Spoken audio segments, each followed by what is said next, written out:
오늘부터 이제 욥기 4장 들어갑니다. 흔히 논쟁이라고 말을 하는데요. 이제 말싸움이에요. 그야말로. 여러분 싸움, 오늘 설교 제목이 싸움 구경하기 이렇게 되어 있어요. 쓰레기장, 장소는 쓰레기장이고요. 거기서 이제 싸움이 일어나는 것을 이제 옆에서 구경하면 되는 거예요.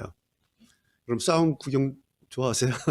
저는 남들 싸우는 거 구경하는 거 제일 아주 좋아해요. 왜냐면 궁금해요. 도대체 누가 맞았을까? 왜 싸울까? 제가 이렇게 가다가 싸우는 거 보면 이렇게 돌아서 보잖아요. 그럼 제 아내가 막 저를 끌어요. 다칠까봐. 근데 저는 너무 궁금한 거예요.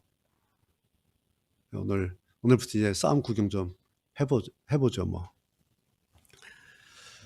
욥기 4장부터가 이제 그렇게 되는데요. 지난주에도 잠깐 말씀드렸는데, 욥기에 나오는 이 논쟁, 이 싸움, 말싸움, 논쟁하는 거예요. 이것을 보기 위해 한 몇 가지 전제들이 있어요. 그냥 아무 생각 없이 보면요, 욥기 덮어요. 왜냐하면 너무 어려운 거예요. 그냥 길바닥에서 막 싸우면은 전제가 필요 없어요. 그냥 보면 돼요. 근데 욥기에 있는 이 싸움은요, 뭔가 좀 실력이 있어야 돼요. 이 싸움을 볼 줄 아는 실력이 있어야 이 싸움을 이해하죠. 그러지 않으면은 도대체 이게 싸우는 건지 뭐 하는 건지 너무너무 지루한 거예요. 싸움이 지루해서 욥기를 덮어버려요. 그래서 방지하기 위해서 몇 가지 전제들을 알고 있으면 돼요. 그러면 욥기의 싸우는 구석구석이 이제 보여요. 제가 오늘 그 순서지에 네 가지 일단 말씀을 드리는데요. 그 전제들. 첫 번째는 관전 포인트, 지난주에도 말씀드렸죠. 이제 관찰 예능에서 하는 것처럼 관찰하는데 그 관전 포인트가 있어요. 네 가지였죠. 첫 번째는 이제 두 사람이 싸우는데 욥 친구하고 뭐 욥하고 이제 뭐 난타전 논쟁을 하죠. 그 이야기를 이제 오늘 4장 5장 읽었는데, 물론 오늘 이제 엘리바스 혼자 이야기예요. 이제 나중에 7장 가면 6장 가면 이제 욥이 또 등장하죠. 이걸 보면서 둘 중에 누가 맞냐라는 거야. 자, 싸우는 이유가 뻔하지 않습니까? 나는 맞고 넌 틀렸어. 네. 그거예요. 그래서 싸우는 거예요. 그런데 싸우는 거 가만 들여다보면 두 사람이 다 틀릴 수도 있고 두 사람이 다 틀리지 않았을 수도 있어요. 오해 때문에 싸우는 경우도 있잖아요. 그래서 우리가 흔히 뭐 틀린 것과 다름이라는 것은 구별해야 된다. 그런 얘기 하는 게 바로 그런 거 아닙니까? 두 번째는 이제 처음 저 사람이 저렇게 말하는데, 오늘은 이제 엘리바스가 이제 시작하는 거예요. 엘리바스가 이렇게 말을 하는데 이 말이 맞는 말인가? 그래서 이제 뜯어서 읽어볼 겁니다. 오늘 이제 그 작업을 여러분과 같이 할 텐데요. 그리고 세 번째는 이제 들어보면 맞는 말 같아요. 자, 이게 맞는 말 같은 것인가 아니면 이 상황에서 맞는 말인가? 이게 또 다르겠죠. 이걸 또 우리가 구분을 해야 돼요. 맞는 말 같은 말인가 아니면 이 상황에서 맞는가? 그러니까 맞는 말 같은데 이 상황에서는 맞지 않을 수 있다는 그런 얘기겠죠. 그러면서 이제 우리가 성경에 나타나지 않은 등장인물들의 표정을 읽어낼 필요가 있어요. 이렇게 말하는 오늘은 뭐 엘리바스의 표정이 있겠죠. 그리고 옆에서 이제 욥이 듣는 거예요. 욥은 어떤 표정일까? 막 이 얘기를 들으면서 막 화가 날까? 아니면 맞아, 내가 잘못했네, 기가 꺾였는가? 이런 표정이 있을 거 아닙니까? 이제 그런 표정들을 읽어내야 이 무대가 이제 보이기 시작하겠죠. 자, 두 번째 우리의 목적은 지금 성경이 이 사람들을 비난하기 위한 것이 아니죠. 비난과 비평은 다르죠.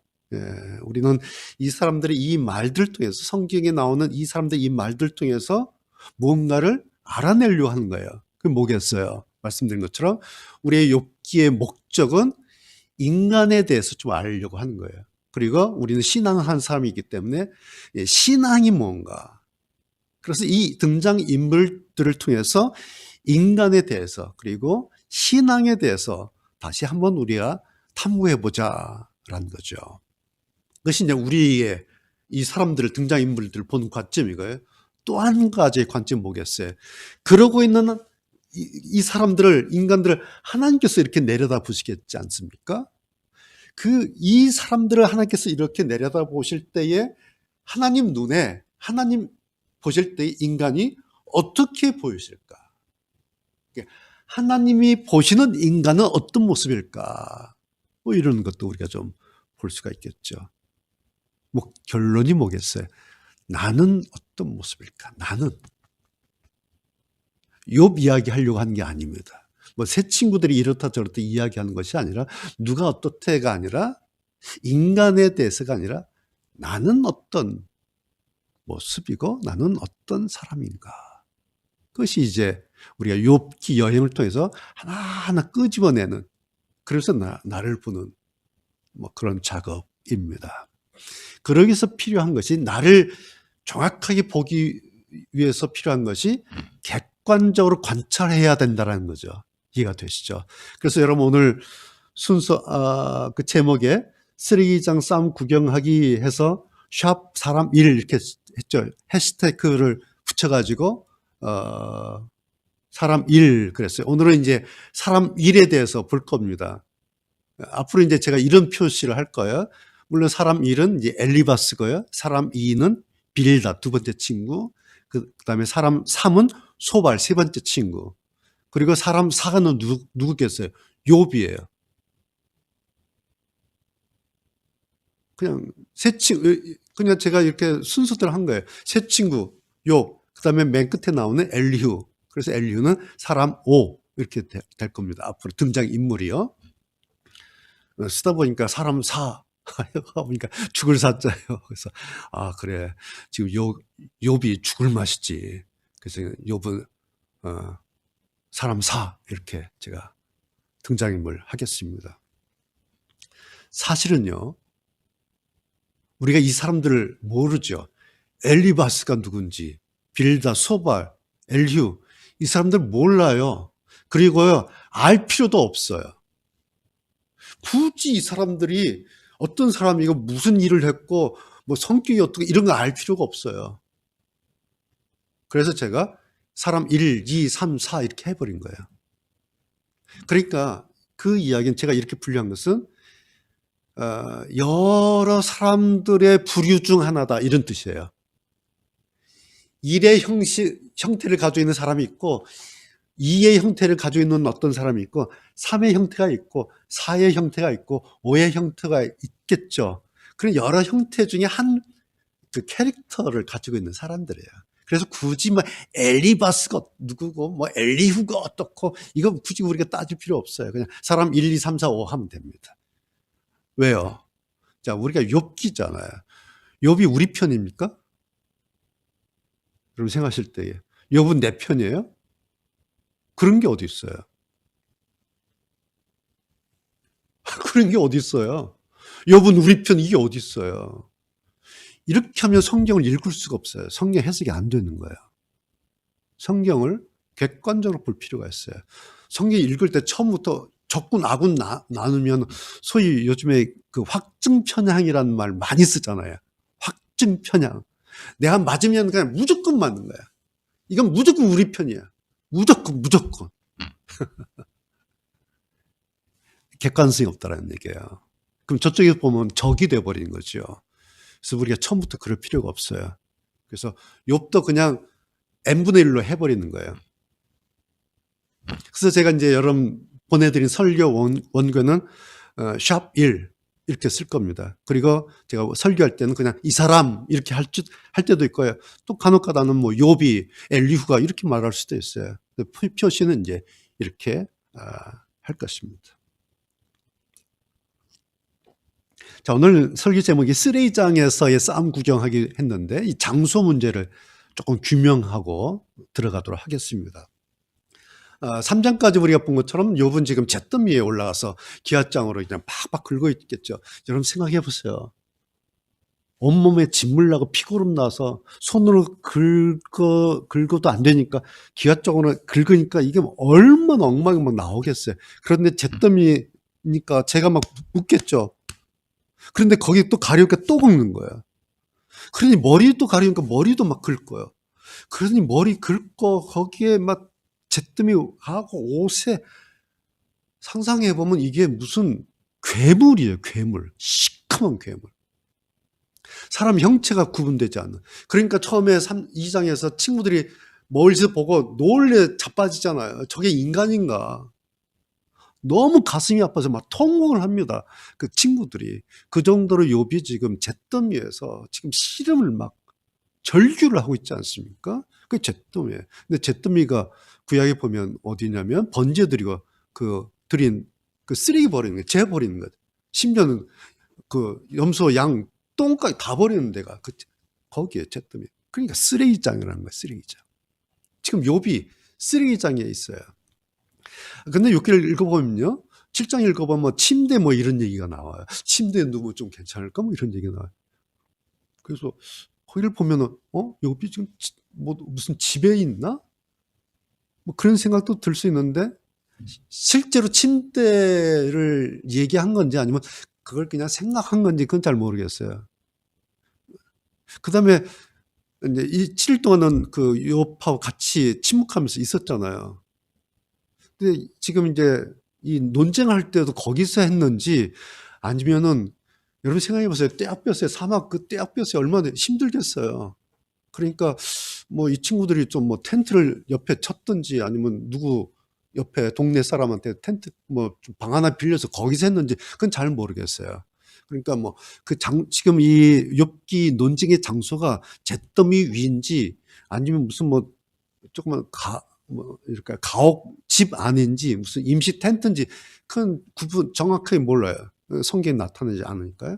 그러나 여러분 뭐 이렇든 저렇든 욥이 처한 지금의 이 상황은 그것이 어디가 됐든 잿더미가 됐든 집 안이 됐든 빌린 텐트 안이 됐든 여러분 그 어디든 뭐 잿더미 같지 않겠어요. 그래서 제가 그냥 뭉뚱그려서 쓰레기장이다 그렇게 한 겁니다. 이해가 되셨죠? 그래서 이제 그 무대 배경이 그 아주 처절한 최악의 장소에서 그러니까 그 처절한 난타전이 일어나고 있다라는 거죠. 자, 이제 두 번째 중요한 것은요. 이제 이어서 욥기의 그 배경을 다시 한번 기억해야 되고요. 그 다음에 중요한 어떤 신학적인 전제를 좀 가지고 있어야 됩니다. 네. 그러니까 객관적으로 관찰은 하지만은 그러나 객관적인 어떤 전제가 있어야겠죠. 좀 알아야 된다는 거죠. 이것이 관전 포인트예요. 첫 번째 무대 배경 좀 기억되시고 이제 그림이 그려지죠. 천상회의, 하나님의 어전회의예요. 그러니까 한 천상회의에서 이제 욥의 이 일들이 시작됐다라고 하는 것은 지금 우리가 읽고 있는 이 4장부터의 이 스토리가 욥의 이야기냐 아니면 하나님의 이야기냐 성경이냐를 결정짓는 것이다 라는 거죠. 그래서 천상회의에서 이 욥의 스토리가 시작됐다라고 하는 배경을 우리가 가지고 있어야 돼요. 자, 그런데 중요한 게 뭐겠어요? 이 세 친구들 보면요. 이 세 친구들의 생각 속에 혹은 언어 그 말 속에 사탄의 자리가 없어요. 그게 뭘 얘기하겠어요? 이 사람들은 욥이 고난 받게 된 이 배경을 모르고 있다는 얘기예요. 그러니까 이 사람들은 천상에서 시작됐던 그 천상에서의 그 스토리를 몰라요. 그러니까 당연히 사탄의 뭐랄까요. 사탄이 거기에 슬쩍 들어갔던 이 사탄의 자리가 있었다. 이걸 이 사람들은 몰라요, 지금. 그러니까 배경을 모르게 얘기하는 거예요. 욥의 배경을. 이 배경 모르고 자기들 뜻 딴에는 위로하게 또 왔는데 배경 모르고 얘기하다 보니까 어떻게 돼요? 논쟁이 되는 거예요. 친구들 싸우는 얘기가 부부들 싸우는 이유가 이거잖아요. 내 남편이 오늘 밖에서 무슨 일을 하고 왔는지 모르고 여보 뭐 얘기하다가 논쟁돼요. 근데 알면 말 안 하죠. 왜? 아니까. 내일 얘기한다고요. 그런데 그 배경을 모르니까 당장 내가 오늘 이야기를 해버리는 거예요. 그럼 싸우는 거예요. 그래서 나는 위로해 주려고 했는데, 도와주려고 했는데 갑자기 싸우는 거예요. 왜? 배경을 모르니까. 그래서 우리가 좀 배경을 읽어내야 돼요. 예. 시어머니의 배경이 수십 년 살았던 배경 있잖아요. 뿐만 아니라 며느리가 살았던 배경이 있잖아요. 그렇죠? 시댁의 배경이 있으면요, 친정의 배경도 있어요. 예. 이게 다 배경이에요. 이걸 모르고 내 생각만 하고 난 도와주려고 하니까 논쟁이 될 수도 있다는 거죠. 지금 이 친구들이 그러고 있는 거예요. 그러면서 이렇게 말해요. 27절에 보게나 우리의 경험으로는 이것이 사실이라고 확신해. 이거 사실이야. 내가 경험해보니까 지금 내가 말하는 게 사실이야. 그러니까 이제 자네는 내 말 듣고 깨달아. 그렇게 해. 라고 27절에 이제 이 사람이 말하는 거예요. 자, 그러니, 자, 보세요. 이제 시작하는 건데, 논쟁 4장부터 시작하는 건데, 이 논쟁이 도대체 누구의 시작에서 시작되고, 누구의 시각에서 이 논쟁이 이어지고 끝이 이어질 것인가.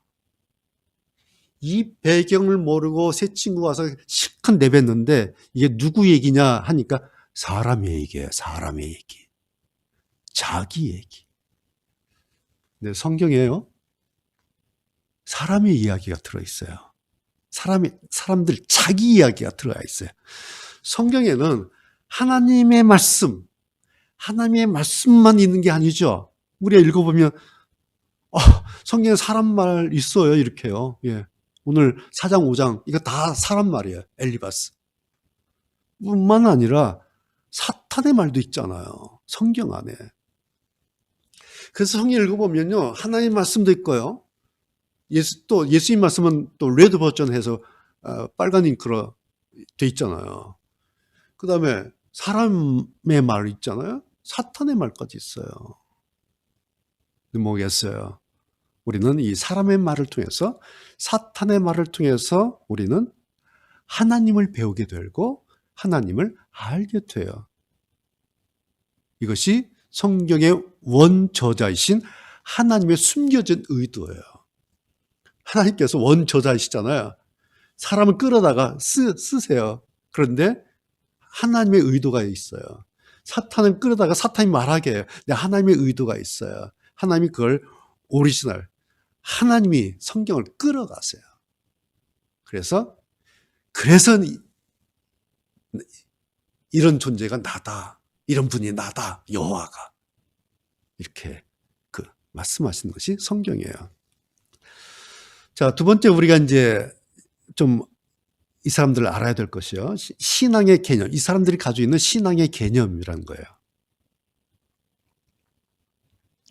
친구들 이야기를 이제 쭉 들어보면 이 심판에 대해서 이야기를 해요.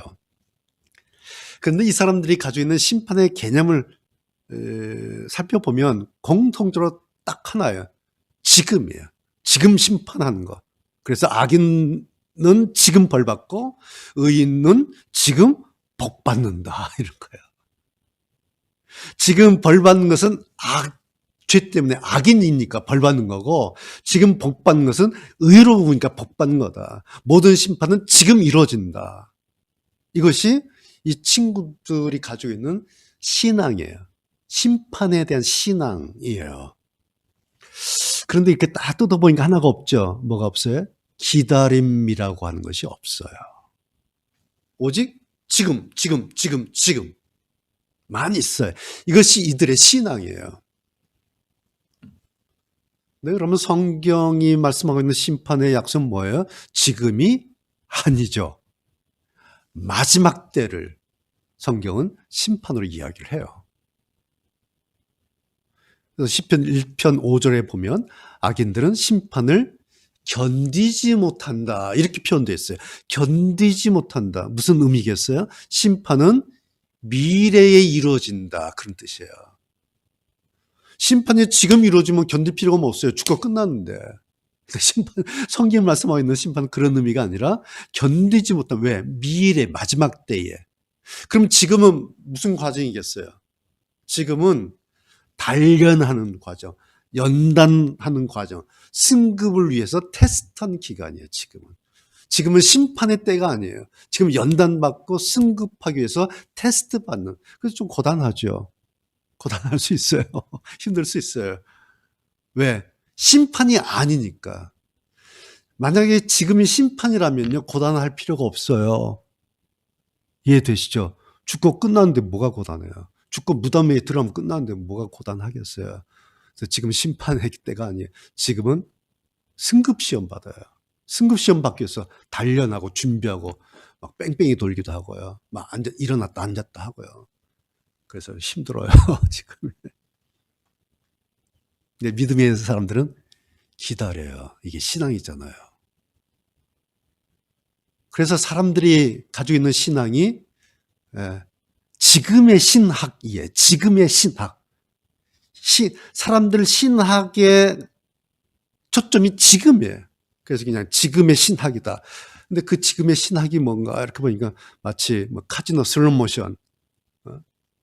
왜 그거 하겠어요? 기대감이 있잖아요. 동전 집어넣으면 쏟아진다. 만약에 집어넣어도 쏟아지지 않는다. 그럼 누가 그거 하겠어요? 설령 쏟아지지 않았다 하더라도 늘 기대감이 있는 거예요. 그래서 다 잃었어도 또 가서 넣잖아요. 왜? 기대감이 있는 거예요. 지금 이거 들어가면 쏟아질 거야. 예? 선을 투입하면 복이 쏟아지고 악을 투입하면 독이 쏟아진다. 지금 이것이 사람들이 가지고 있는 지금의 신학이라고 하는 것입니다. 그런데 이 지금의 신학에 쪄들어 있으면요, 한 가지가 없어져요. 기다림. 그래서 이 지금의 신학으로 하나님을 해석해버려요. 어떻게? 하나님이란 분은 결과가 결정된 컴퓨터 프로그램이다. 그래서 입력하게 하는 대로 그냥 결정된다. 그래서 하나님이란 분은 고정된 규칙에 의해서 작동되는, 유연성이 없는, 다이나믹하지 않은, 그냥 키보드를 어떻게 누르고 입력 값을 어떻게 집어넣느냐에 따라서 그냥 그렇게 프로그램화되어 있어서 그렇게 결정된다.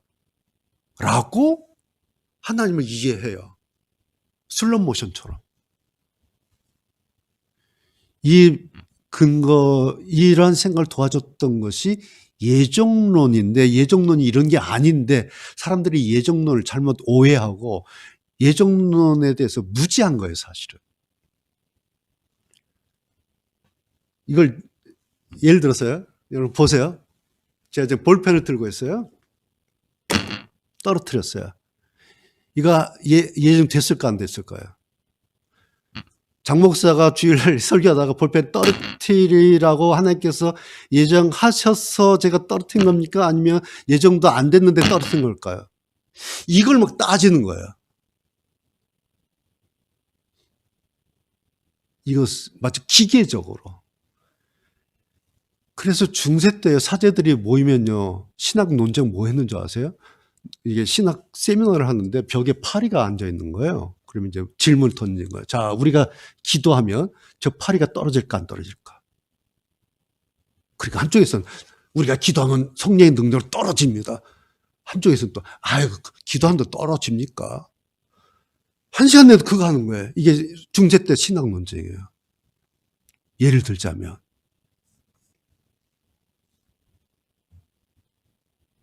그러니까 하나님이란 분을 자기들 생각으로 그냥 정의를 내려버려요. 그런데 그냥 내리는 게 아니라 신학을 가지고 내려요. 이것을 지금의 신학이라고 하는, 사람들의 신학을 가지고 하나님 이런 분이야. 그런데 오늘 욥기에 나오는 이 친구들 보면요, 이런 신학을 가지고 있어요. 자, 그러면 성경에 예수님께서 알곡과 가라지 비유 말씀하셨지 않습니까? 이거 어떻게 되는 거예요? 알곡과 가라지 함께 자라잖아요. 그런데 지금의 신학을 가지고 있었던 제자들이 뭐라고 그랬어요? 주님, 저 뽑아버려요. 가라지 뽑아요. 저거 있으면요, 안 좋아요. 알곡 피해주니까 지금 뽑아요. 이게 제자들이 가지고 있었던 지금의 신학이에요. 예수님 뭐라 그러세요? 가만두어. 나중에 추수할 때 다 걸러져. 추수할 때 알곡은 곡간에 들이고 가라지는 불에 던질 거야. 내버려 둬. 이게 알곡 가라지 비유예요. 마지막 심판 때까지는요, 분리되지 않아요. 그냥 두라는 거예요. 그때가 되면 악인은 벌 받아요. 의인은 구원 받아요. 그러나 그때까지는 내버려 두는 거예요. 사람들이 많이 하나님한테 하는 말이 있어요. 하나님 왜 저것들이 여기 있어요? 하나님 죄인들이 왜 이렇게 득실거립니까? 하나님 불을 내려서 때려버리세요. 그런데 하나님 뭐라 하는데 그냥 내버려 둬. 그리고 우리한테 한마디 더 하세요. 너희들 그 속에서 살아. 그리고 마지막은 내 속 아니야. 나한테 맡기고 그냥 너희들은 그냥 그 속에서 살아. 이게 성경이에요. 자, 사람들이 왜 이런 신학, 지금의 신학을 갖는가? 그 이론적 근거가 인과응보예요. 인과응보. 여러분 잘 아시죠? 그런데요, 여러분, 인과응보라고 하는 것은 세상에 많은 법칙이 있지 않습니까? 그 세상에 많은 법칙 가운데 하나예요. 인과응보라는 이 법칙은. 그런 일이 많이 일어나잖아요. 인과응보로. 그러나 중요한 것은 매사 모든 일을 즉각적인 인과응보로 생각해서 그냥 그것을 때마다 그렇게 받아들이는 것은 옳지 않다라는 거예요. 왜?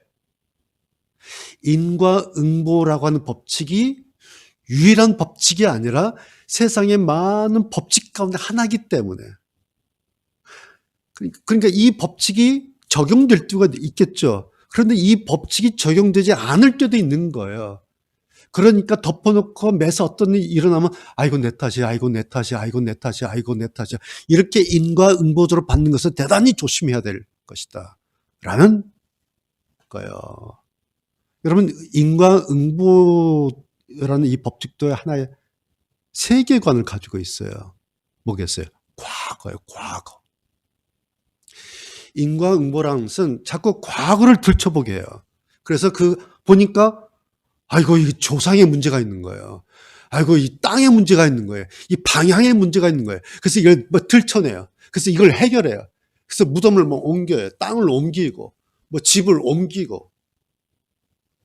이게 뭐예요? 굿하는 거잖아요. 안 믿는 사람들이 굿만 합니까? 교회 안에서도 해요. 교회 안에서 내적 치유라고 하는 게 있어요. 아세요? 교회 안에서도 굿하고 거의 흡사한 내적 치유라는 게 있어요. 가계의 저주를 끊어야 산다. 이런 책 여러분 보셨습니까?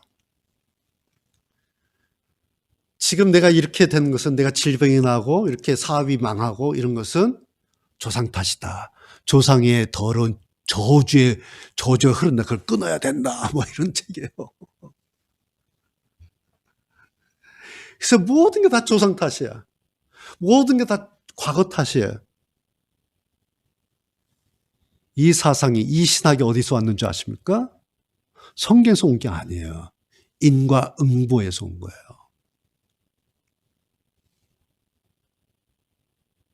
성경은 뭐라고 하냐면요. 지금 안 됐어요. 뭐가 문제 터졌어요. 지금 내가 질병에 걸렸어요. 어떻게 하면 돼요? 병원 가면 돼요. 약 먹으면 돼요. 지금 내 병 고치면 돼요. 내가 믿으면 내가 지금 살면 돼요. 내가 하나님 말씀대로 살면 돼요.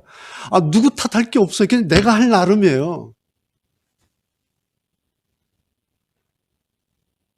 성경은 나를 이야기하고 있어요. 과거는 지난주에도 말씀드렸죠.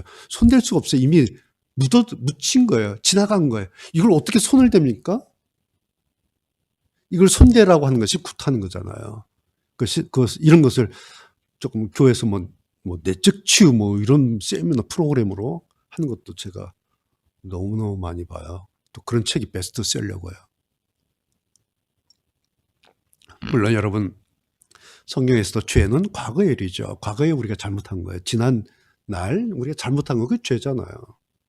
그리고 과거의 그 일 때문에, 그 죄 때문에 지금 고통이 오잖아요. 우리가 경험하죠.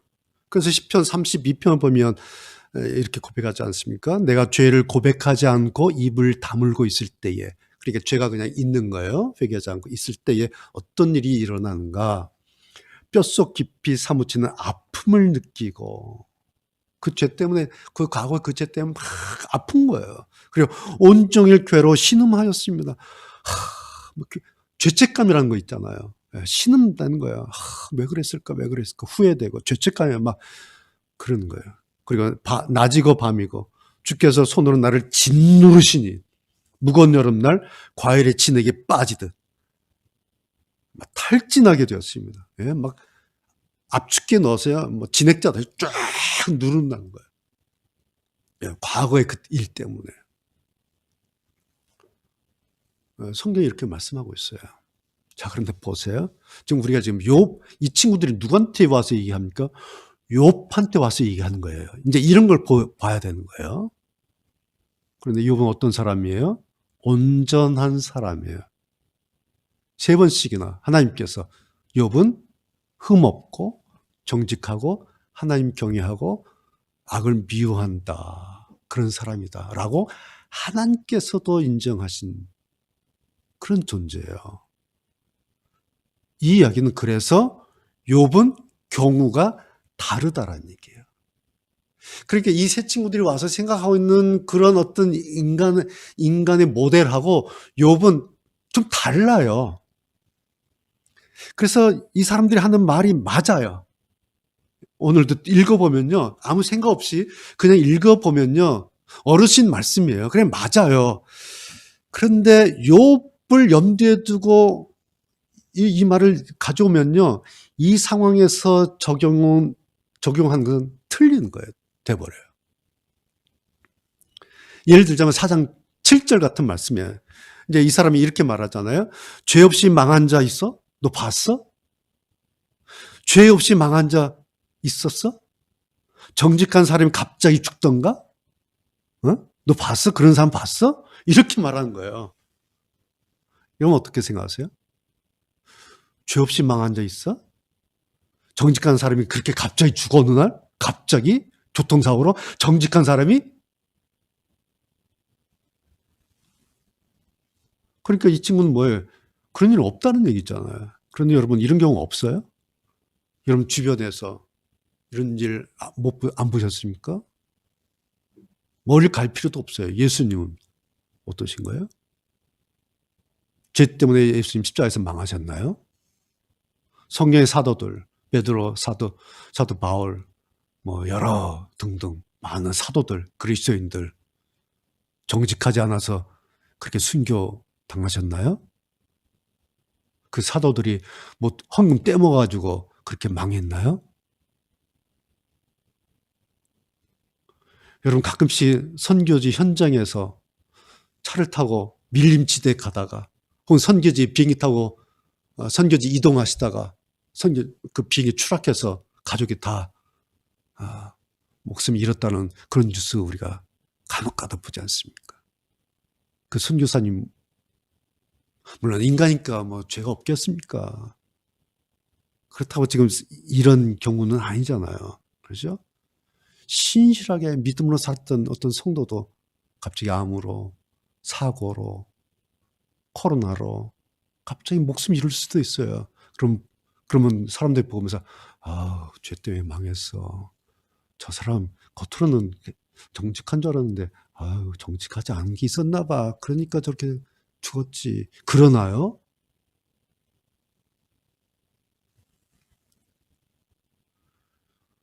선하게 따른 하나님의 심판은 있다.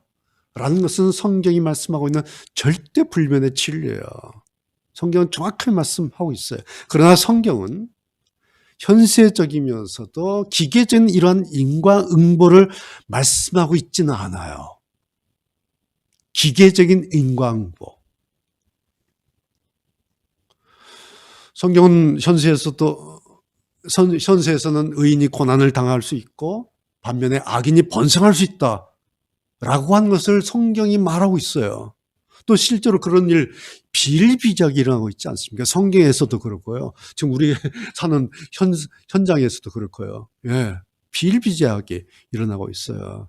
그래서 그런 현실을 보면서, 그런 일들을 보면서 많은 성도들이 그 실망하고 낙심하고, 이게 뭐야?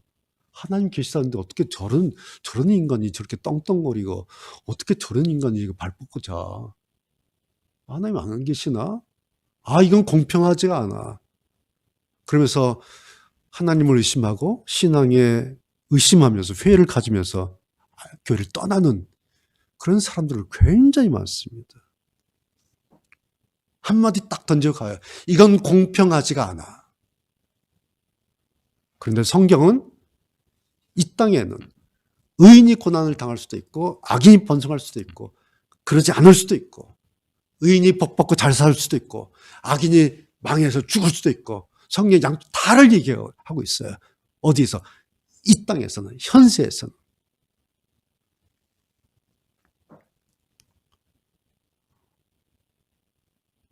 그래서 우리가 이야기하는 것은 신앙의 끝은 무엇이다. 신앙의 마지막까지 우리가 가야 된다. 왜?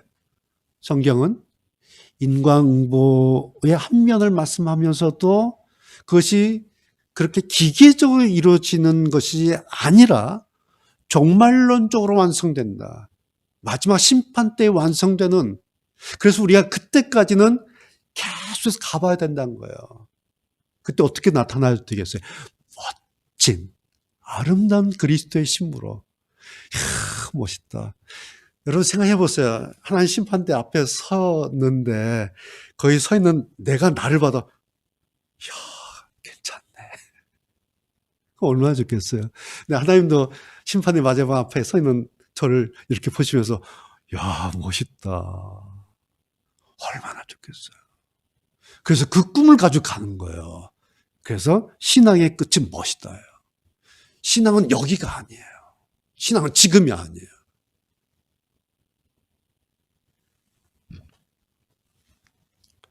또 성경은 이런 거 있어요. 모든 고난은 궁극적으로는 인간의 죄로부터 비롯된 것이죠. 그걸 성경이 말씀해요. 그런데 동시에요. 모든 고난이 반드시 인간의 그 개개인의 죄, 소위 자범죄라고 그러죠. 그 하나하나 죄 때문에 비롯된 것이다라고 말씀하고 있지는 않아요. 모든 고난이. 성경은요, 오히려 선을 행하는데도 혹은 믿음으로 사는데도 불구하고 고난을 당할 수도 있다. 그런 여지를 열어놔요. 그러면서 예수님께서 우리에게 제자들에게 한 말씀 물어보시죠. 자기 십자가를 지고 나를 따를 수 있어? 너 십자가를 지고 이런 건데 너 믿음으로 말씀 가지고 살아도 이런 어려움이 있을 텐데 그럼에도 불구하고 너 믿음으로 이 십자가 길, 이 믿음의 길 올 수 있어? 라고 물으시는 거예요. 자, 그래서 정리하자면 이런 거예요. 네 번째, 사람들의 종교 관점 하나 가운데가 바로 이런 것. 종교라고 하는 것을, 신앙이라고 하는 것을 비인격적인 슬롯머신, 아까 좀 나왔죠? 비인격적인 슬롯머신 공식, 동전 집어넣으면 나온다. 이런 게 신앙이 돼버린 거예요. 그렇게 함으로써 약속된 미래의 어떤 희망, 이런 건 없어. 여러분, 약속된 미래라고 하는 게 뭐겠어요? 약속된 미래. 우리가 약속된 천국 생각하면 천국만 생각하나요? 여러분, 천국 생각하면 천국 어떻게 그려집니까? 우리가 물론 여러 가지 상상의 날개를 펼 수가 있겠죠. 그런데 천국 그림 생각하면 천국만 생각하나요? 아니죠. 누구? 주님 생각하게 되잖아요. 그런데 사람들이 종교를 이렇게 슬롯모션, 동전 집어넣으면 나온다라는 지금의 신학으로 생각하다 보니까 말씀드린 것처럼 현재의 삶, 딱 하나 남아요. 현재 삶, 지금을 어떻게 할 것인가. 그러다 보니 하나님 안 보이시잖아요. 그래서 보이지 않는 하나님과의 관계 채널, 욥으로 말하자면 하나님의 그 욥의 생각 채널, 이게 없는 거예요. 그러면서 나 혼자 죄짓지 않고 도덕적으로 착하게 잘 살면 돼. 남한테 해코지 않고. 그게 내 종교야. 물론 좋은 일이죠. 그런데 하나가 없죠. 하나님과 나와의 관계 채널. 그런데 이것이요, 제가 지금 불신자 얘기하는 게 아니에요. 불신자 얘기를 뭐라고 하겠습니까? 제가 교회를 보는 거예요, 목사로서. 이런 생각들이요, 교회로 이렇게 들어와요. 그런데 교회로 들어오는 자기를 그냥 노출하면 다 보이잖아요. 그럼 창피하잖아요. 저 사람한테 잘 보여야 되는데. 집사님으로 보여야 되고, 권사로, 장로로, 목사로 보여야 되는데, 지금 자기를 그냥 노출하면 안 되잖아요. 그러니까 뭐 어떻게 합니까? 가면을 쓰는 거예요. 김 집사가 가면 하나 쓰면요, 이 집사는 가면 2개 써요. 그럼 박 집사는 가면 3개 쓰고요. 최 집사는 가면 4개 써요. 그래서 교회가 가면 무도회가 될 수도 있어요. 슬픈 이야기죠. 근데 이 출발이 바로 이런 사상에서부터 나와요. 지금이 완벽해야 된다. 지금 남한테 창피당하면 안 돼. 지금. 물론 저도 지금 지금 중요하니까 이렇게 양복 입고 신경 써서 오는 거죠. 나쁜 게 아니라 중요한 것을 잃게 된다는 거죠. 보이는 것에만 너무 신경 쓰다 보니까, 그래서 제가 그 다음 줄에 그렇게 썼죠. 보이는 것에 흥청되는 기독교. 교회가 내면으로 들어가지 않고 그냥 보이는 것을 어떻게 할 것인가. 보이는 것에 그냥 흥청되는. 그런데 지난 1년 동안 코로나로 인하여 이 보이는 것이 그냥 스톱돼 버렸잖아요. 아무런 역할을 하지 못했어요. 교회를 크게 지어놨는데 텅 빈 예배실에서 목사님 혼자서 설교하는 장면을 이렇게 보면은 얼마나 힘들까, 얼마나 그러실까.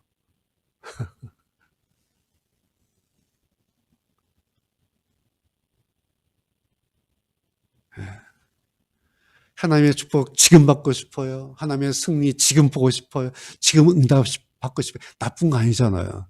그런 지금 하다가 하나를 놓친다니까요. 그게 뭐예요? 기다림. 지난주 여러분 설교 기억나세요? 하나님의 마지막 답은 42장에 있습니다. 그래서 거기까지는 가봐야 합니다. 그리고 그렇게 하는 것이 신앙입니다. 욥으로 말하자면 신앙은 42장까지입니다. 그래서 욥기가 42장에 매우 긴 책이 된 이유가 바로 이것 때문에 그렇습니다. 여러분 기억나시죠? 기다림이에요. 그래서 오늘도 우리가 같이 읽었지만 우리 6번째 신앙 고백이 있죠. 신앙은 오늘 여기가 끝이 아니라 마지막 거기까지다. 이제 3번째요. 신학의 점진성, 여러 차례 말씀드렸죠. 성경의 점진성, 신학의 점진성. 그러니까 하나님의 구속사라는 관점을 가지고 이제 이 사람들 말을 좀 뜯어봐야 될 필요가 있어요. 자, 아까 나왔는데 4장 7절에서 이 사람을 보니까 절반의 상식이에요. 다 틀린 것은 아니에요. 죄 없이 망한 자 있어? 이렇게 말하잖아요. 거기에 대해서 성경이 뭐라고 대응합니까? 예수님은 십자가에서 죽으셨어. 이게 성경의 대응이에요. 네가 죄 없이 망한 자 있냐고 물었는데 그런데 예수님이 죄 없이 망했어. 이게 성경이에요. 왜? 우리를 망하지 않게 하시려고 죄 없는 자가 죄 있는 자를 대신해서 십자가에서 망하신 거예요. 그게 십자가예요. 그게 성경이에요. 그래서 여러분 중요한 게 이거예요. 욥기와 그리고 욥기에 등장하는 이 사람들이 그래서 구약이에요. 구약. 자, 오늘부터 우리가 보고 있는 이 4장부터의 논쟁의 발단은 지난주 3장 욥의 그 독백에서 시작되는 거잖아요. 그런데 지난주 그리고 지난주 5번째 설교에서 우리는 그 욥의 독백 3장에서 갯벌에서 진주 찾아냈잖아요. 그 희미한 복음의 그림자, 그 진주 찾아낸 거예요. 그런데 이 사람들은 지금 4장부터 시작되는 이 사람들은 거기에 그 갯벌 밑에 진주가 복음이 숨겨져 있으리라고 하는 상상조차 하지 못합니다. 그러겠죠. 당연한 일입니다. 이것이 구약이에요. 그래서 이것을 사도 바울이 몽학선생이다. 몽학선생. 어느 선, 노예를 말하는 거예요. 어느 선까지는 이 주인집 아들을 데리고 다녀요. 가르쳐요. 기본적인 거. 그리고 이 아이가 성인식하고 하면은 이제 주인님 해서 더 이상 이 종이, 노예가 주인집 아들을 가르치지 못해요. 이 아들이 나의 주인이 되어버리는 거예요. 이 노예를 몽학선생이라고 그래요. 그리스에서, 과거에. 구약이 마치 이런 역할이라는 거예요. 어느 선까지는 끌고 가는데 어느 선에는 그냥 손을 놔버려요. 더 이상 설명을 못해요. 한계가 있어요. 이것이 완전치 않은 구약이에요. 그래서 이 구약을 완전케 하려고 오셨다. 이것이 예수님의 말씀이에요. 지금 이 구약의 이 친구들이 지금 뻘 밑에 있는 거예요. 그 뻘 밑에 그런 게 있는지 뭐 상상 못 하는 거죠. 그래서 이 사람들은 그냥 구약의 시각으로 이 사건을 보는 거예요. 구약의 시각. 그리고 당시 사람들이 가지고 있었던 일반적인 상식, 그리고 선지식, 자기들이 경험했던, 내가 알기에는 우리가 경험해보니까 이런 거 있었잖아요. 선지식. 그런 것으로 자기 친구 욥을 읽었네요. 그러니까 뭐겠어요? 뭐 기계적인 인과응보론이죠. 자기의 경험적인 지식이에요. 과거의 전통을 앞세워서 이거야, 이게 맞아, 여기 따라. 이런 거예요. 단정을 지어버려요. 그리고 경험에 의해서 가정법으로, 그렇다면 뭐 이제 가정법 논조로 이렇게 이야기를 하죠. 이 사람들이 지금 계속 4장부터 이제 계속 그러고 있어요. 그런데 오늘 우리는 어때요? 구약에서 신약에 이르는 거대한 하나님의 구원의 그 프로젝트, 그 구속사, 그걸 우리는 그냥 한눈에 다 보는 거예요. 그러면서 구약에서부터 신약에까지 성경이 어떻게 점진적으로 발전되어 가고 완성되어 가는가, 구원이 어떻게 점진적으로 완성되어 가는가, 그 그림을 우리가 지금 다 보고 있잖아요. 근데 욥의 이 사람들은 여기에 있어요. 이 갯벌에. 그래서 못 보는 거예요. 자, 이제 오늘 첫 번째 사람 몇 가지만 좀 다뤄보죠. 사람 일의 캐릭터. 최고 연장자예요. 더 중요한 건 없어요. 그냥 이 사람, 그러니까 당시 습관으로는 제일 나이 든 사람이 먼저 이야기를 하는 거예요. 그래서 이제 이 사람이 최고 연장자예요. 그런데 말을 들어보면 그런 것 같아요. 2절 보세요. 충고 한마디 하겠네. 그러고 이제 시작하는 거예요. 뭐, 자, 이제 어른이 한마디 할 테니까 너 잘 들어. 그럼 뭐 그런 뜻이겠죠. 7절, 생각해 보게나. 이제 어른들, 젊은 사람들한테 좀 생각 좀 해봐. 좀 생각 좀 하고 살아. 너 왜 맨날 그 모양이야? 뭐 이런 논조가 깔려 있는 거예요. 왜? 내가 어른이니까. 8절에 내가 본 바로는 무슨 말 하고 싶은 거예요? 지금까지 내 경험 틀린 게 하나도 없어. 내가 본 바로는 막 그런 거예요. 그러면서 이제 좀 신령한 얘기를 해요. 12절부터 어떤 소리가 들렸는데, 13절에 밤에 환상을 좀 내가 봤는데, 15절에 한 영이 내한테 말을 하는데, 16절에 이런 소리가 들렸는데, 아주 신령한 세계의 경험을 이제 이야기하는 거예요. 무슨 뜻이겠어요? 내가 이런 사람이야. 이런 게요, 좀 나이 든 사람의 성향 가운데 하나라는 거예요. 그러면요, 그 앞에서 누가 듣잖아요. 넋을 잃고 들어요. 와, 대단하다. 야, 신령하다. 와, 어떻게 저런 세계를 알았을까? 야, 어떻게 저런 꿈을 꾸고, 와, 어떻게 저런 영을 경험하고, 와, 이 양반 신령한 어른이시다. 그러면서 먹혀버려요. 이런 말 누가 하잖아요. 그러면 정신 똑바로 차리고요. 이렇게 생각하면 돼요. 그러시구나. 그런데 그러신 당신 얼마나 성경적으로 사시는가. 얼마나 하나님 말씀에 따라서 사는가. 그것만 보면 돼요. 꿈 얘기, 영을 만나고, 무슨 소리 들었다. 그건 별로 중요하지 않아요.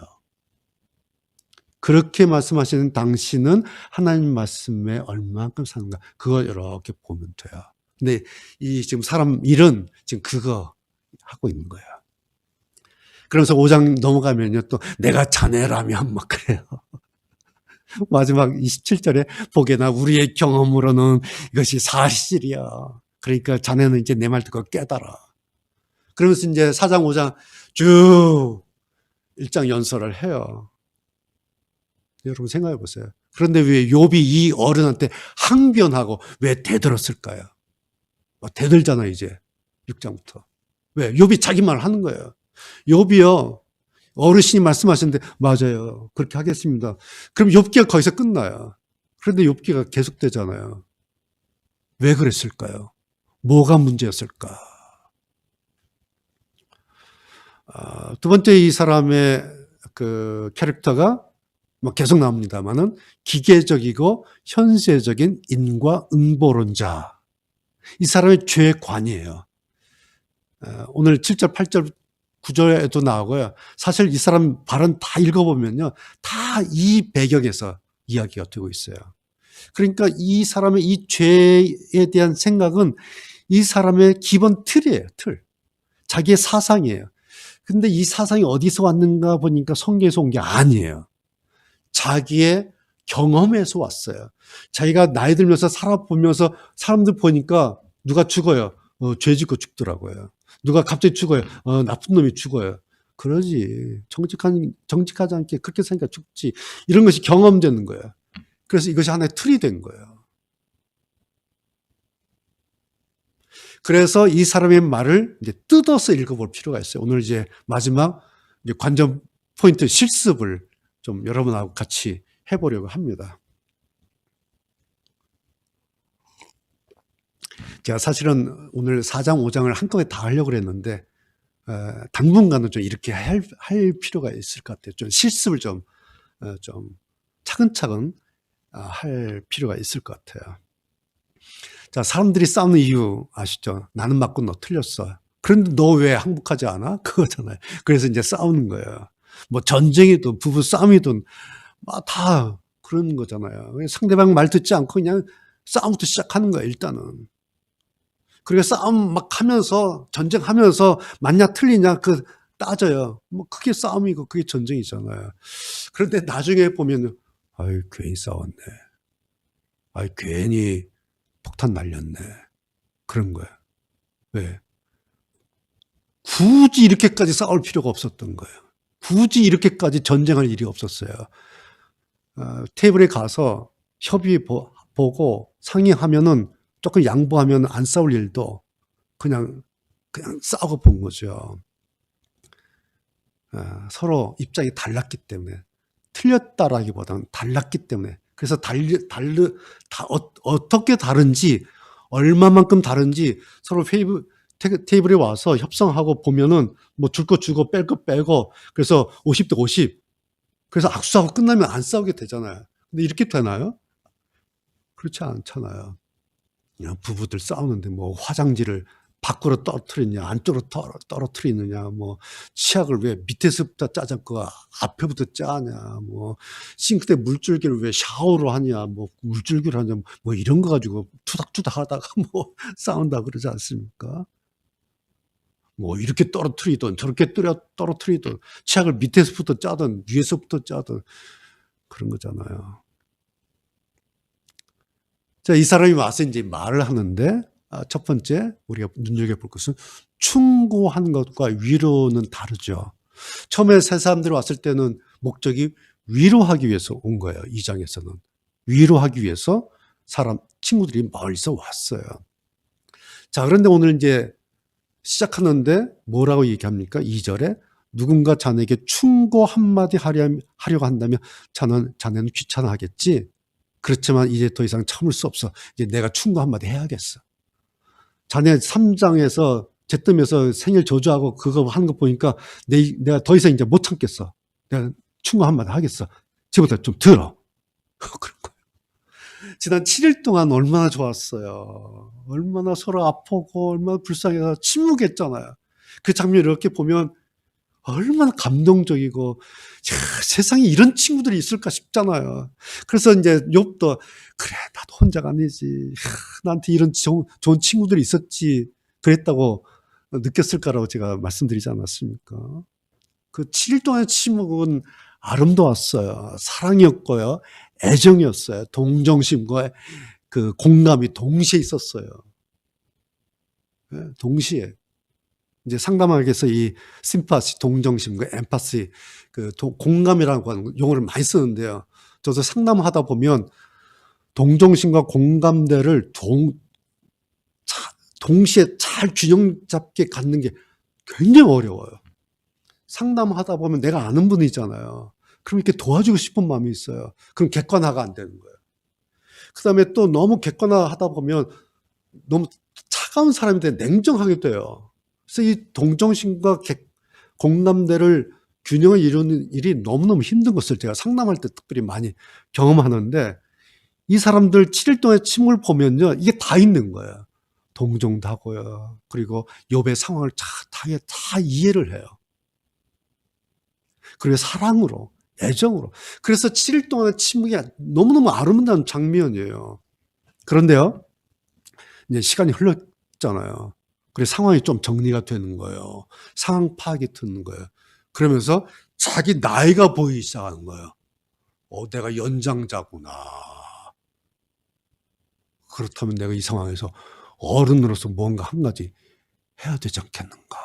지금 내 친구가 잿더미에서 저렇게 막 자기 생일을 저주하면서 막 절규하고 있는데 내 친구를 위해서 내가 어른으로서 뭔가 내가 좀 뭔가 하나는 해야겠다. 선한 의무감이에요. 자기로서는 사랑이고 애정이에요. 그런데 이게 충고로 나오는 거예요. 뭐겠어요? 내용에 따라서, 그 내용에 따라서 자기의 의도한 바가 달라진다는 얘기예요. 그래서 나는 좋은 뜻에서 애정으로 충고를 했는데 나중에는 어떻게 돼요? 논쟁이 돼버리잖아요. 막 싸움이 돼요. 그것도 3대 1의 싸움이 논쟁이 막 되어버리잖아요. 그러니까 사랑으로 시작했는데 좋은 뜻에서 시작했는데 결과를 보면은 부정적인 결과가 나온 거예요. 논쟁이니까. 자, 그런데 보세요. 이 사람이 좋은 뜻으로 했죠. 그래서 결과적으로는 논쟁됐는데 한쪽으로 욥으로 보면 또 시간을 벌었잖아요. 지난주 말씀드렸죠. 시간을 벌기가 됐어요. 시간을 벌면서 욥은 감정이 정리되면서 이성적인 생각이 정상적으로 돌아오면서 38장 하나님과 만나는 그 준비가 이제 서서히 돼가는 거예요. 그래서 제가 거기 예열 작업이 시동되었다 이렇게 표현했어요. 38장 하나님과의 만남을 위한 예열이 이제 엔진이 가열되기 시작하는 거예요. 그렇게 보면 이것은 긍정적인 결과가 나오는 거예요. 그러니까 한 사건에 부정적인 결과도 나오고 긍정적인 결과도 나오죠. 이것이 성경이에요. 성경은 두 라인이 있어요. 표면적으로는 논쟁이 일어나잖아요. 그런데 그 밑으로는 하나님의 일이 진행되고 있어요. 이것이 하나님의 논리에 의해서 성경이 점진적으로 가고 있어요. 이 전체를. 그러니까 표면적인 논쟁과 표면 밑에의 하나님의 일의 이 전체를 하나님의 섭리하십니다. 그렇게 말합니다. 그러니까 여러분, 우리는 현재 지금 일어나고 있는 어떤 일의 이 의미를 잘 몰라요. 그래서 어떻게 하지? 어떻게 하지? 그러잖아요. 그런데요, 좀 차이가 있어요. 내가 바라는 이거 돼야 돼. 이거만 기대한다면 그거는 우리가 흔히 막연한 기대감일 수도 있어요.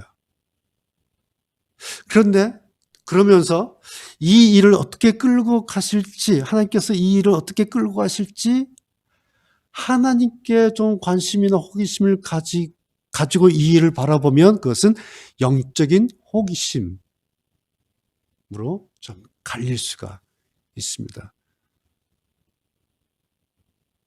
그렇다고 해서요, 막연한 기대감을 가지면 망하고 영적인 호기심을 가지면 꼭 성공한다, 그런 얘기도 아니에요. 막연한 기대감이었는데 일이 잘 될 수도 있고요. 영적인 호기심을 가졌는데 일이 안 될 수도 있어요.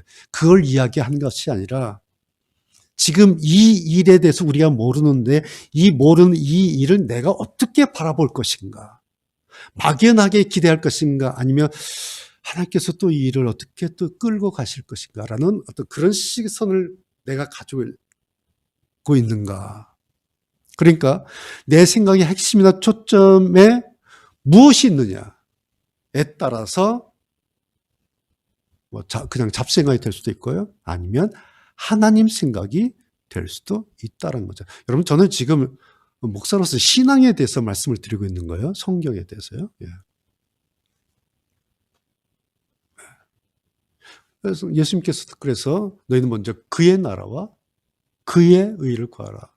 그러면 이 모든 것을 너희에게 더하시리라. 그의, 이 모든 두 가지가 있어요. 우선순위를 강조하셨죠. 무게 중심을, 그의 나라, 그의 의, 하나님 쪽을 강조하고. 그렇다고 이걸 무시합니까? 아니에요. 이 모든 것, 우선순위. 그래서 이것을 황금률이다. 성경에 황금률, 두 라인이 있어요. 두 라인의 우선순위를 성경은 말씀하고 있어요. 자, 두 번째는 고난당하는 신자에게는 해서는 안 될 말이 있다. 이것은 크리스토퍼 애쉬가 자기 책 그 소 제목에 그걸 제가 그냥 인용한 겁니다. 고난당하는 신자에게는 해서는 안 될 말이 있다. 3절부터 6절을 보면요, 그런 거예요. 이 사람이 이제 욥에 대해서 이야기를 하는데요, 3절, 4절, 6절 보면 이제 욥에 대해서 그냥 이야기를 해요. 너 이런 사람이었어.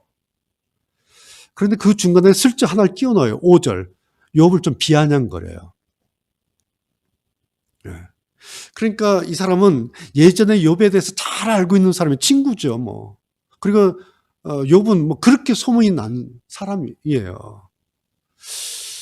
그런데 그 소문을 듣고 자기 친구를 알고 있는 이 사람이 오늘 와서 얘기를 하는데 약간 그 비꼬는 듯한, 그러면서 자기 친구 욥을 지금 이렇게 반격을 하는 겁니다. 마치 기다리기라도 했다는 듯이 지금 욥을 이렇게 공격을 하기 시작하는 겁니다.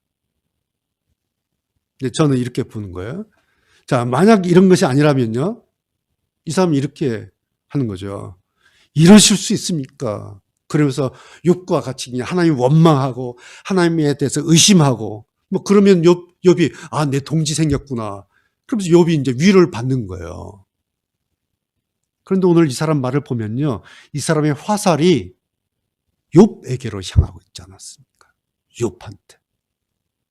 그래서 내가 이제 충고 한마디 하겠어. 그러면서 사실은 공격을 시작을 합니다. 여러분 뭐겠어요? 초점이 뭐겠어요? 아무리 이 말이 사실이라 해도 지금은 적당한 때가 아니다라는 거예요. 충고를 하기 위해서라면 충고를 할 수 있는 적당한 때를 찾았어야 돼, 이 사람이. 그 때를 기다렸어야 돼. 근데 문제는 뭐예요? 이 사람에게는 기다림이라고 하는 것이 없었다는 거예요. 틀 안에, 이 사람 내면 안에는 기다림이라는 게 없어요. 그냥 들으면 반응해버려요. 이것이 이 사람의 세계관이에요. 인과응보론자. 자, 그런데 우리가 사람들을 이렇게 만나서 보면은요, 저도 그렇고요. 다들 그러잖아요. 자기의 세계관으로 이야기를 해요. 그렇지 않습니까? 예. 나름 자기들 생각, 자기들 세계관으로 이야기를 해요. 그래서 그 사람의 말이 곧 그 사람이에요. 저도 제가 말을 하면 이 말이 저예요. 여러분도 마찬가지예요. 모든 사람은 자기 세계관이 있어요. 그 틀이 있어요. 그래서 그 틀에서 뭔가를 말해요. 그 말을 보면 그 사람을 알 수가 있어요. 아이, 그래서 가만히 들어보는 거예요. 그래서 이제 이 친구들의 말을 뜯어서 읽어보는 거예요. 왜? 이 사람을 알기 위해서. 그럼 이 사람 엘리바스를 공격하기 위해서가 아니라 이런 사람의 유형, 2번, 두 번째 사람 유형 이거죠. 그래서 5절, 6절은 맞는 말이에요. 정당하게 평가한 겁니다. 그런데 지금 이 시점에서는 욥한테는 너무 몰인정한 거죠. 그리고 시간적으로도 예의가 없는 거예요. 지금 그 난리친 그 사람한테 이런 말, 이런 화살을 쏘아대는 것은 이거는 기본적인 예의가 없는 거죠. 그러니까 뭐예요? 충고로, 자기는 충고하겠다고 하는데 때가 맞지 않았다. 그겁니다. 만약에 이 사람이 이 말을, 6절에 이 말을 사건이 다 끝났어요. 이제 정리가 다 끝났어요. 회복됐어요. 그때 만약에 이 말을 했었다면 어땠을 것 같아요? 아마 좋은 추억으로 생각하면서 막 같이 깔깔거리면서 웃으면서 맞아, 그때 그랬었지 하면서 그랬지 않겠어요? 이제 다 끝난 다음에 이 사람이 이렇게 말하는 거예요. 당시 하나님을 경외하는 것이 자네에게 그동안 힘을 줬잖아. 자네의 소망은 흠없는 삶이 아니었어? 그거였잖아. 라고 나중에 좀 정리가 된 다음에 안정이 된 다음에 그렇게 말을 하면 이 말을 들은 욥이 맞아요. 그런데 그때는 내가 왜 그랬는지 몰라요. 당신도 들었잖아요. 3장에서. 내가 하나님 원망하고 뭐 내 생일 저자고 내가 그때 왜 그랬는지 모르겠어요. 막 지금 생각해도 막 얼굴에 화끈거리고요. 아유, 하나님 별 면목이 없어요. 그래도 이제 다시 하나님 경외하게 됐고 다시 흠없는 삶 살게 됐으니 참 얼마나 감사하고 얼마나 다행인지 모르겠어요. 그때 당신 내 곁에 있어줘서 너무 고마워요. 그때 나한테 위로해주고 나를 도와주고 너무 고마워요. 우리 앞으로도 그렇게 같이 사이좋게 의지하고 잘 지냅시다. 뭐 이러지 않았겠어요? 그런데 내일과 그 다음이 없는 지금만의 그들의 성급한 세계관, 그것 때문에 좋게 이어질 친구의 관계를 망쳐버린 거예요. 나중에 이제 욥이 친구들을 위해서 기도하잖아요. 그리고 기도하고 끝나요. 이 사람들의 행적이 성경에 나타나지 않아요. 140년을 더 사는데요. 그래서 친구들하고 만났던 뭐 이런 얘기가 없어요. 그 끝이에요. 그들에게는 기다림의 신앙이 없었다라는 겁니다. 이제 마지막 세 번째, 이 사람을 보면 딱 하나 떠오르는 그림이 있어요. 선무당 사람 잡는구나. 네. 오늘 이 사람 말 보면요. 야, 이런 게 선무당 사람 잡는 거구나. 뭐예요? 절반의 지식이에요. 맞는 것 같은데 맞지 않는 말을 너무 많이 하는 거예요. 증거를 제가 3개만 대드리겠습니다. 먼저 7절 아까 나왔어요. 설명 다 했어요. 죄 없이 망한 자가 있던가? 정직한 사람이 갑자기 죽어? 이것이 사실은 욥기 논증의 본질이에요. 이제 시작된 거예요. 바로 이거예요. 세 친구의 관점 이거예요. 죄 없이 망한 자 있어? 정직한 사람이 갑자기 죽어? 그런 일은 없어. 그런데 너 왜 이 모양이야?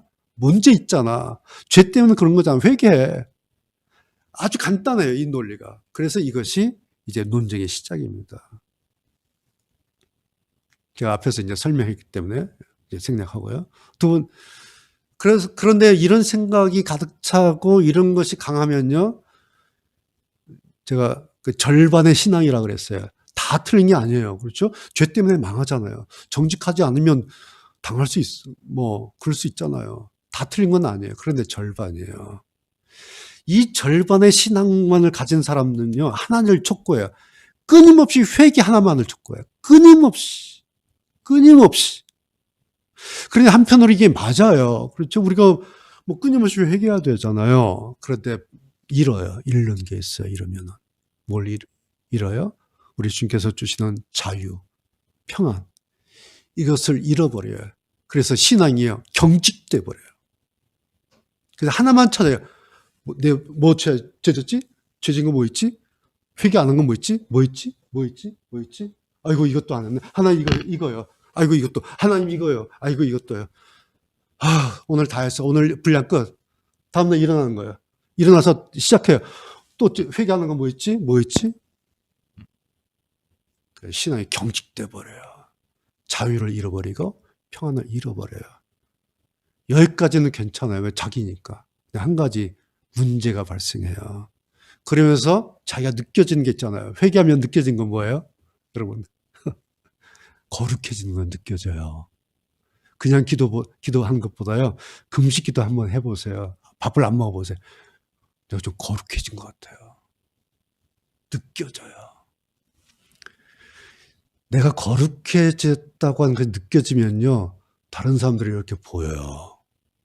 왜 저래? 왜 저래? 왜 저래? 왜 저렇게 거룩하지 않아? 왜 저래? 그래서 저울질해요. 이것이 바리새적인 신앙이에요.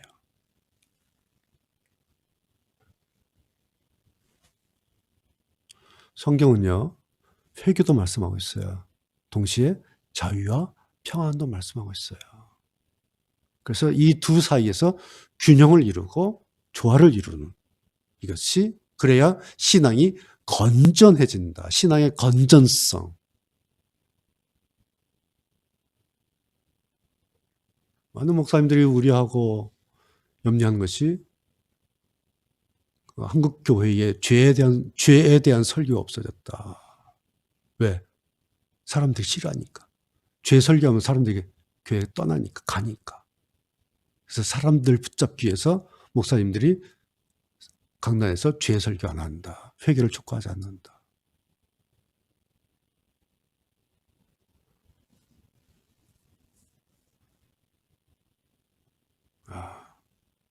죄 설교, 죄, 회개 한 면 중요해요. 동시에 주님께서 우리에게 믿음으로 주시는 자유와 평안, 감사함, 이 균형, 조화, 이 두 가지가 밸런스가 잘 맞아야 건강한 거죠. 그래서 이 욥의 고난을 보면서 애쉬가 말하기를 욥이 당한 고난은 은혜의 비용, 은혜를 받기 위해서 값을 치른 것이다. 그런 표현을 썼어요. 은혜의 비용, 즉 은혜를 받기 위해서 치러야 할 값을 치렀다. 그러니까 하나님의 은혜는 도매금으로 퍼붓는 그런 값싼 은혜가 아니라는 거죠. 특별히 하나님의 은혜는 나만을 위한 값이에요.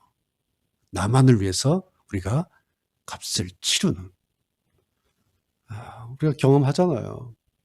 고난의 과정을 거쳐야 우리가 하나님을 알게 되고 또 하나님의 은혜를 실제로 우리가 알게 되고 경험하게 되잖아요. 그러면서 신앙이라고 하는 것이 관념적으로 머물러 있지 않고 현실화되는, 현실적인 신앙인이 되는 거죠. 뭐 고난의 과정, 어려움의 과정을 거쳐야. 그러면서 승급시험 돼서 급수가 올라가는 거예요. 그럴 때에 우리가 고백하는 거 있죠. 맞아, 하나님의 은혜로, 하나님의 은혜지. 여러분 얼마나 기적 같은 고백입니까? 먼지 같은 존재지 않습니까? 먼지 같은 내가 창조주 하나님의 은혜를 맛본 거예요. 창조주 하나님의 그 은혜가 나에게 왔어요. 그래서 하나님의 이 은혜, 이건 기적이에요. 그러면서 우리의 신앙이 현실적으로 현실화 된 겁니다.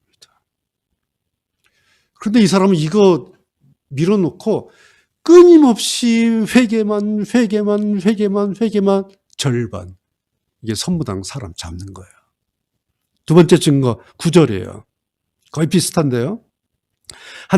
사람들이 하나님의 숨길을 망하고 하나님의 진노의 끝장이 나는 거야. 사람들이 일반적으로 이렇게 생각하잖아요. 특별히 구약의 하나님 이렇게 생각해요. 구약의 하나님은 무조건 그냥 무서운 분, 버거운 분, 피하면 좋은 분, 만나고 싶지 않은 분, 뭐 심판하는 하나님 등등. 사람들이 구약의 하나님 이렇게 생각해요. 그래서요, 이런 하나님으로 구약의 하나님을 생각하다 보니까 무슨 재앙이 일어나면 무슨 어려움이 생기면 즉각적으로 이건 하나님의 심판이야 라고 그냥 즉각적으로 이해를 해버려요. 받아들여요. 나한테 뭔가 문제가 있는 거야 이거. 여러분 심지어 욥도 3장에서 그랬잖아요. 근데 여러분 이런 생각 맞아요? 사람들이 이렇게 생각하는데 이게 맞냐라고요. 물론 동시에 이게 그래서 구약이에요. 구약의 하나님은 진노하시고 끝장내시는 분이에요. 그런데 구약이란 얘기예요. 근데 하나님은 구약에만 계신가요? 아니죠. 구약이든 신약이든 알파와 오메가 하나님은 초월하신 분이에요. 하나님의 진노라고 하는 것이 뭐예요? 끝장입니까? 아니면 승급 시험입니까?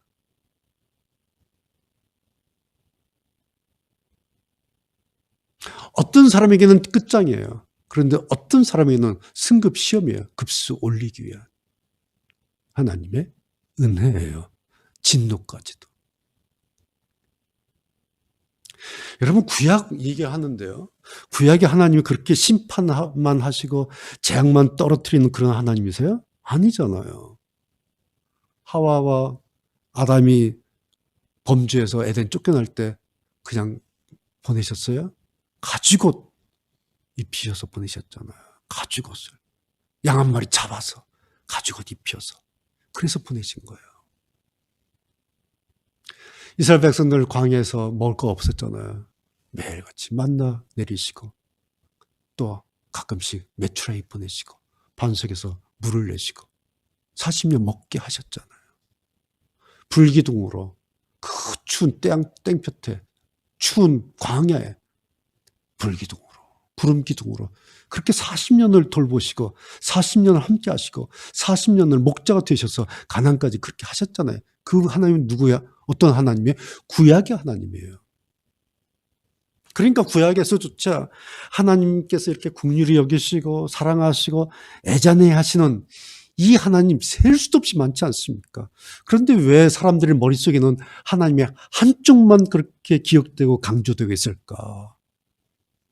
그래서 그걸 가지고 전체인 것처럼 말하는 이것이 선무당 사람 잡는 절반의 지식을 가지고 그런 거죠. 물론 이해할 수는 있어요. 구약의 그 시점이라고 하는 것은 완전치 않죠. 완전치 않은 구약의 시점에서 보면 아직 메시아가 오시지 않았잖아요.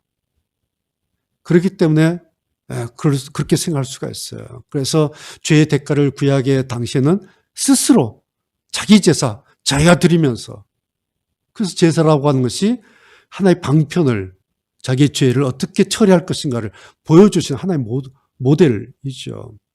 예. 구약에서는 완전한 대속의 방법이 없었어요. 왜? 아직 해결자 메시아가 오시지 않았기 때문에. 그래서 구약의 시점에서 볼 때는 그럴 수 있어요. 그래서 그들에게 하나의 어떤 영적인 트라우마라 할까요? 그래서 그들은 자유와 평안을 누리지 못할 수 있어요. 구약의 시점에서 보자면. 근데 지금은 어떻습니까? 이제는 신약의 시점도 넘어갔잖아요. 그리고 이미 완성된 이 십자가 복음 시대에 우리는 들어가 있어요.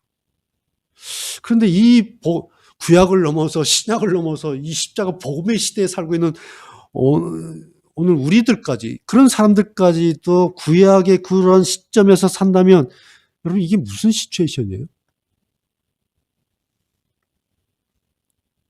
그래서 제가 좀 탄식하면서 제 원고에 그 한마디 그렇게 쓴 거예요. 아직까지도 구약이 해결되지 않은 사람을 어떻게 할 것인가. 네? 구약도 넘어오고 신약도 넘어서 지금 복음의 시대에 이제 넘어왔는데 아직까지 구약도 해결되지 않은 이 사람들을 어떻게 하면 좋을 것인가. 자, 마지막 증거 세 번째요. 20절, 21절. 이 사람이 말을 하는데요. 말을 좀 뜯어서 볼 필요가 있어요. 이렇게 말하죠. 하루 사이에 인생이 끝나고 죽어도 안타까워하는 이가 없네. 맞아요? 안타까운 갑자기 사람이 죽는데 아무도 안타까운 이거 없다고 그러는 거예요? 그들의 장막이 무너졌는데 그래서 미련하게 죽어가지 않는가? 정말이에요? 여러분 이 말이 맞아요? 사람들이 이럽니까? 물론 뭐 의미는 그거였죠. 그만큼 인간이 하찮은 존재다. 인간이 그렇다. 여기까지는 뭐 인정한다 그래요. 그렇다고 해서 존재의 가치도 없다는 말은 아니죠. 예. 우리가 하찮아요. 그렇다 해서 존재할 가치도 없는 그런 존재는 아니죠. 여러분 이게 자기 존재를 비하하는 겁니까? 아니면 하나님 앞에서 겸손하다는 얘기입니까? 말로써 100번 겸손하다 해도 그건 거짓이에요. 말로 하는 것은. 예. 이 사람 말이 맞아요? 우리 인생이요. 그렇게까지 하찮은 존재가 아니에요. 물론 죄를 지었죠. 그렇다고 해서 존재로서의 의미도 없어요? 그럼 메시아, 예수님은 왜 오신 거예요? 허물과 죄로 죽었던 존재이기는 해요. 그렇다고 해서 그러므로 너희들은 인생은 더 이상의 소망조차 가질 수 없다. 그건 아니잖아요. 여러분, 갯벌 밑에 수많은 생물도 있었지 않습니까?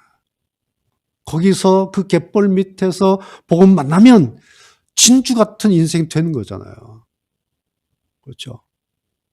아무것도 없던 것에서 진주 되는 게 아니에요. 모래알 하나가 조금 모래알 하나가 그것이 나중에 진주 되는 거잖아요. 그 진흙 같은 인생, 그 모래 같은 인생, 그것이 우리죠. 그런데 거기서 꽃이 펴요. 예수님 만나면 십자가 복음 붙들면 거기서 인생의 꽃이 펴요. 이것이 성경이에요. 성경은 죽었던 존재로서 우리를 말하고 있어요. 너희는 허물과 죄로 죽었던 존재다라고 말하고 있어요. 그러나 그래서 그것으로 끝난다. 그런 허물을 말하고 있지는 않습니다. 이거 성경이에요. 그래서 성경 굿뉴스, 좋은 소식이에요. 성경 들어보면, 성경 읽으면 너무 좋잖아요. 왜요? 굿뉴스예요. 우리의 존재가 끝나지 않았어요. 우리의 허물이 여기서 끝나지 않았어요. 우리의 추악함이 망하고 끝나지 않았다라고 성경이 우리에게 말하고 있어요. 오늘 아쉽게도 이 구약의 이 사람들은 여기까지 오지 못했잖아요. 이것을 오늘 우리가 발견한 거예요. 그래서 욥기 4장의 이 싸움터에서 오늘 욥기서 4장의 복음을 우리가 다시 발견하고 확인하는 그런 시간입니다. 기도하시겠습니다.